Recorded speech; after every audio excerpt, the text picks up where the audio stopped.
नमस्कार दोस्तों, स्वागत है आपका ओनली सिविल सेवा में। डेट है आज की 17 सितंबर 2020। चलिए डिस्कशन स्टार्ट करते हैं। Prelim mark booster news discussion Hindi में।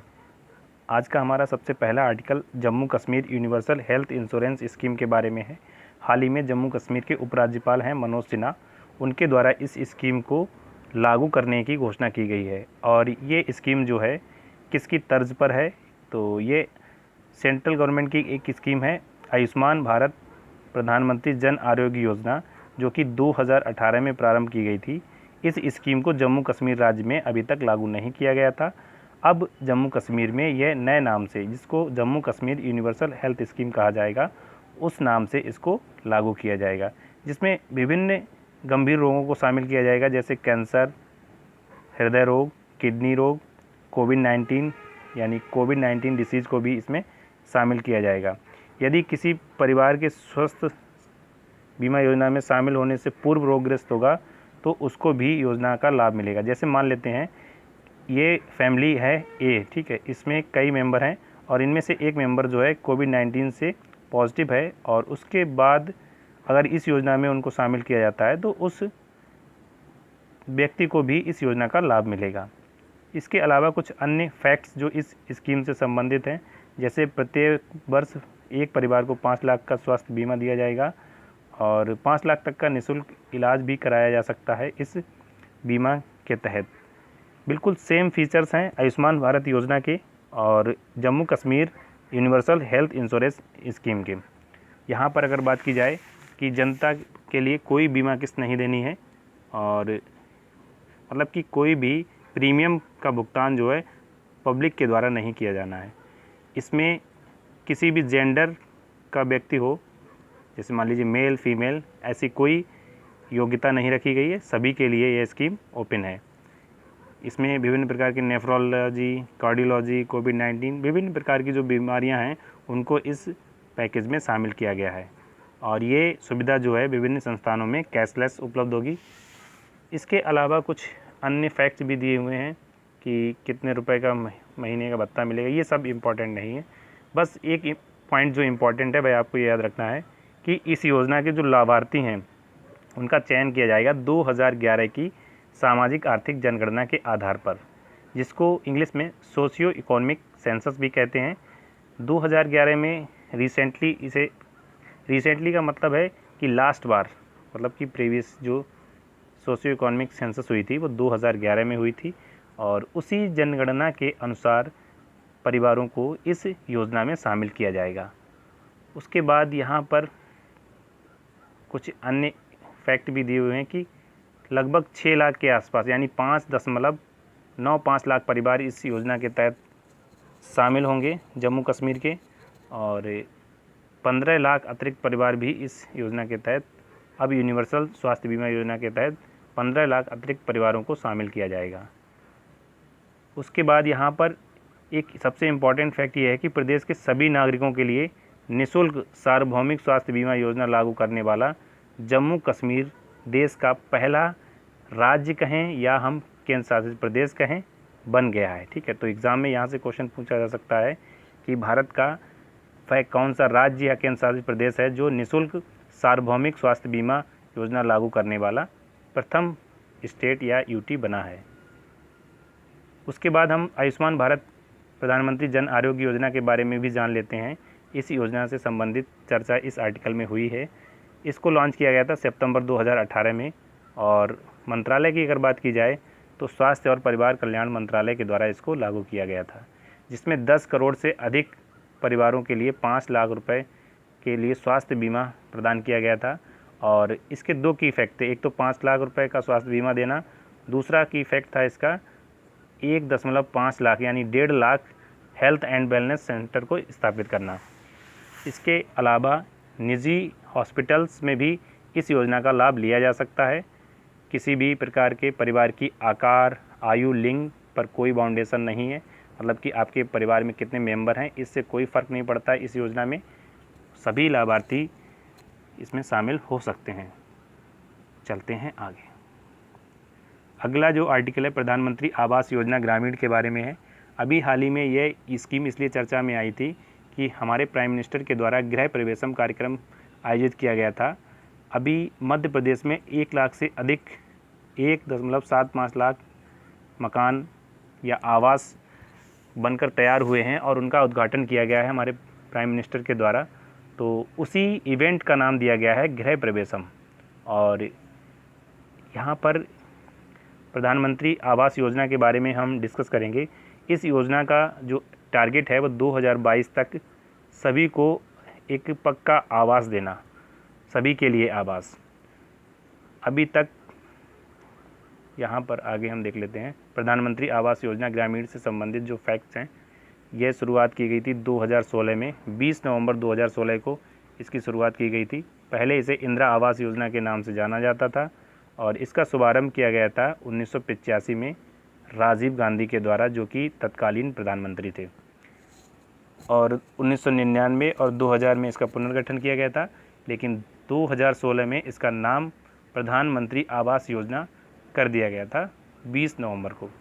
इसका उद्देश्य क्या है? इसका उद्देश्य प्रत्येक व्यक्ति को 2022 तक आवास प्रदान करना या अपना घर प्रदान करना। यह एक सोशल वेलफेयर स्कीम है। चलते हैं आगे कुछ अन्य फैक्ट भी दिए हुए हैं जो कि मेंस में काफ़ी इम्पॉर्टेंट हैं। मेंस में आप अगर किसी भी वेलफेयर स्कीम के बारे में लिखना हो या फिर आवास से संबंधित कोई आर्टिकल लिखना हो तो आप लिख सकते हैं इस योजना के बारे में। कार्यक्रम का मुख्य उद्देश्य यही है कि समाज के सबसे कमज़ोर वर्ग और गरीबी रेखा से नीचे रहने वाले लोगों के लिए आवास प्रदान करना और फाइनेंशियल एड प्रदान करना।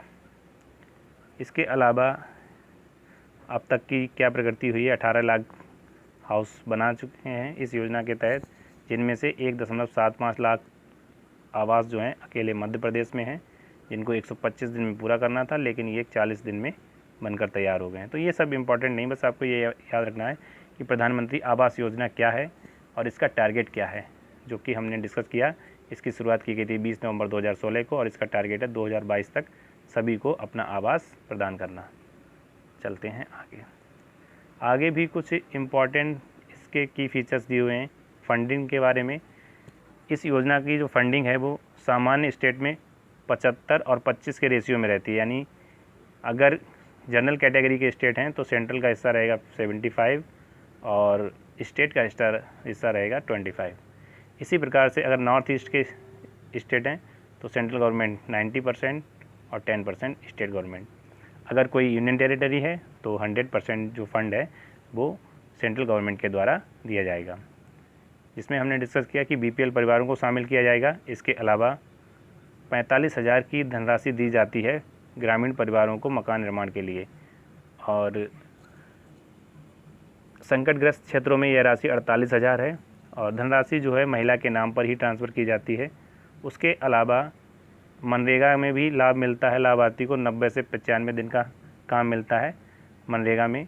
और शौचालय के निर्माण के लिए भी, यानी टॉयलेट के निर्माण के लिए भी 12,000 रुपये की मदद दी जाती है, जो कि 4 किस्तों में भेजी जाती है।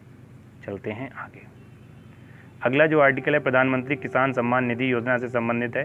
हाल ही में तमिलनाडु में विल्लुपुरम जिले में प्रधानमंत्री किसान सम्मान निधि योजना के तहत 90,000 से अधिक अयोग्य लाभार्थियों की पहचान की गई है और लगभग 7.5 करोड़ रुपए की राशि भी वसूली जा चुकी है।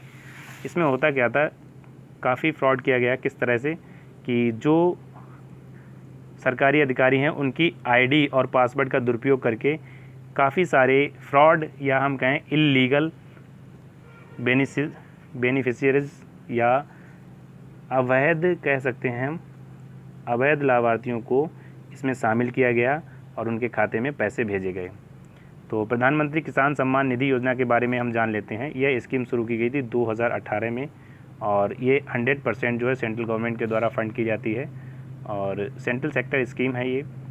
इसमें परिवार की जो डिफिनीसन है, हस्बैंड, वाइफ और बच्चे, 2 हेक्टेयर से कम की भूमि जिनके पास है उनको यह योजना में शामिल किया जाता है। इसके तहत 6,000 रुपये दिए जाते हैं 3 किस्तों में, यानी 2-2 हज़ार रुपये की 3 किस्तें होती हैं और इसका पैसा जो है या हम कहें जो राशि है वो सीधे लाभार्थी के खाते में स्थानांतरित की जाती है। चलते हैं अगला जो आर्टिकल है बायोमास ईंधन से संबंधित है। देखो, पृथ्वी पर मौजूद संपूर्ण वनस्पति और जंतु पदार्थों के जो वेस्ट होते हैं उनको बायोमास कहा जाता है। यहाँ पर हम देख सकते हैं agriculture crop residues, sewage waste, municipal waste, animal रेडिज्यू, इंडस्ट्रियल रिसोर्सेज और फॉरेस्ट्री क्रॉप रेसिड्यूज, इन सभी को बायोमास का सोर्स माना जाता है। बायोमास ईंधन की अगर बात की जाए तो यहाँ पर हम देख सकते हैं नवीकरणीय तरीके से प्राप्त कार्बनिक पदार्थ होते हैं। और अगर बात की जाए इनकी तो इनमें अगर सबसे पहले बात की जाए तो ये कार्बनिक पदार्थ होते हैं जो कि दो रूपों में उपलब्ध होते हैं, कास्ट ईंधन और animal waste. Municipal solid waste को भी बायोमास का स्रोत माना जाता है या स्रोत माना जाता है। हमने यहाँ पर जो डिस्कस किए हैं ये इंपॉर्टेंट हैं, एक बार आप जल्दी से फिर से देख लीजिए। Agriculture crop wastage, sewage wastage, municipal waste, animal waste और एनिमल रेडिज्यू, और उसके बाद industrial waste, forestry and crop waste, ये जो हैं बायोमास के सोर्स हैं। एग्ज़ाम में इस तरह से पूछा जा सकता है कि निम्न में से किससे बायोमास प्राप्त किया जाता है। तो अगर आपने थोड़ा सा भी आइडिया लगाया होगा तो आप आसानी से इस प्रकार के क्वेश्चन का आंसर दे सकते हैं। अगर बात की जाए जीवाश्म ईंधन की तुलना में बायोमास ईंधन की, तो इनका ऊर्जा घनत्व जो है वो कम होता है, यानी एनर्जी डेंसिटी जो है बायोमास ईंधन में कम होती है। उसके बाद कुछ इम्पॉर्टेंट फैक्ट्स हैं बायोमास से संबंधित। देखो, जब धान और गेहूं के खेत में फसल कट जाती है उसके बाद जो अवशेष बचते हैं उनको जब क्या करते हैं किसान जला देते हैं, उसको कहा जाता है स्टबल बर्निंग। इसकी काफ़ी सारी समस्याएं हैं जो कि पर्यावरण संबंधी समस्याओं को उत्पन्न करती हैं, स्वास्थ्य संबंधी समस्याएं भी उत्पन्न होती हैं। आपने देखा होगा अक्टूबर नवंबर के महीने में दिल्ली में काफ़ी सारा फॉग जम जाता है, या हम कहें स्मॉग जिसको कहते हैं, तो ये स्टबल बर्निंग के कारण होता है। पंजाब में, हरियाणा में और वेस्टर्न यूपी में जब धान की फसल कट जाती है उसके बाद उनको जला दिया जाता है उनके अवशेष को, तो इस कारण इन्वायरमेंट में काफ़ी सारा स्मॉग होता है और जो कि पर्यावरण में नीचे ही रहता है, क्योंकि सर्दी के समय क्या होता है वायु में ह्यूमिडिटी ज़्यादा होती है, इस वजह से स्मॉग जो है नीचे ही रहता है और धुंध सी बन जाती है। अगर बात की जाए इस स्टबल बर्निंग को रोकने के लिए क्या करना चाहिए, तो सबसे पहले धान के जो अवशेष हैं इनमें केवल 5% का उपयोग जैव ईंधन बनाने के लिए अभी वर्तमान में किया जाता है।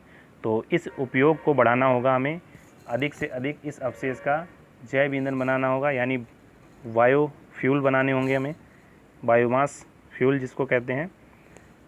उसके अलावा देखो, इस स्टबल बर्निंग से क्या नुकसान होते हैं, सॉइल को, मिट्टी की उर्वरता कम हो जाती है और बैक्टीरिया भी मर जाते हैं। जैसे अगर आप यहाँ पर स्टबल बर्निंग करते हैं, यहाँ जो ज़मीन में बैक्टीरिया होंगे वो क्या होंगे, वो इस आग के कारण मर जाएंगे और मिट्टी की नमी जो है वो भी कम हो जाएगी।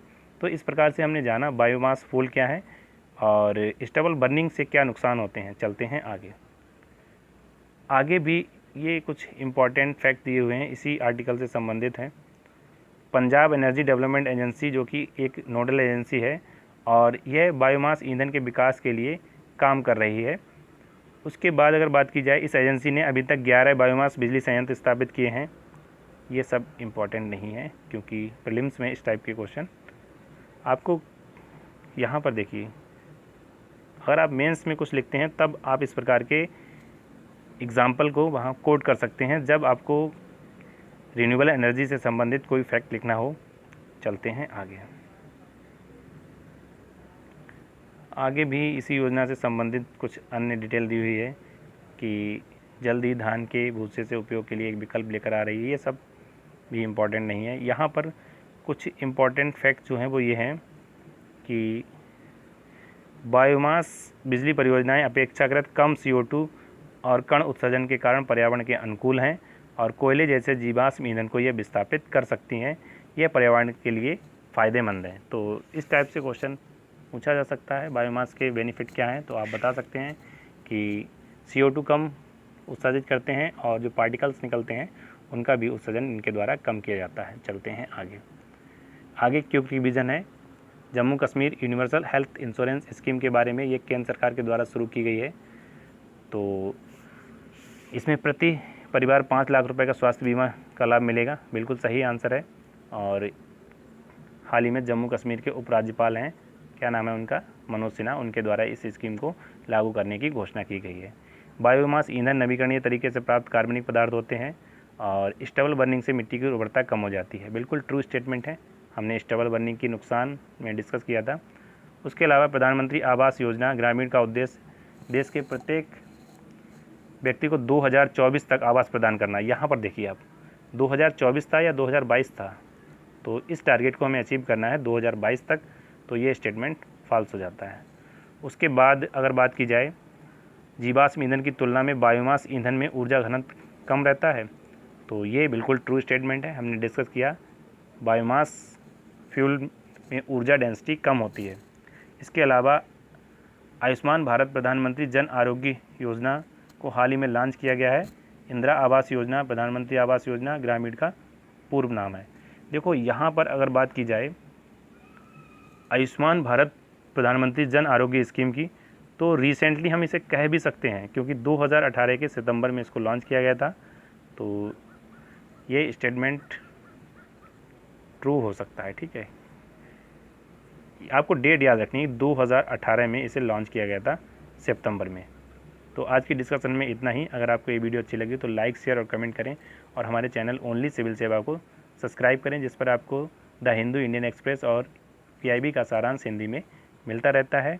अगर आप इस वीडियो की पीडीएफ डाउनलोड करना चाहते हैं तो आप हमारे टेलीग्राम चैनल ओनली सिविल सेवा को ज्वाइन करें, जिसका लिंक आपको डिस्क्रिप्शन में मिल जाएगा। Thank you for watching. Have a nice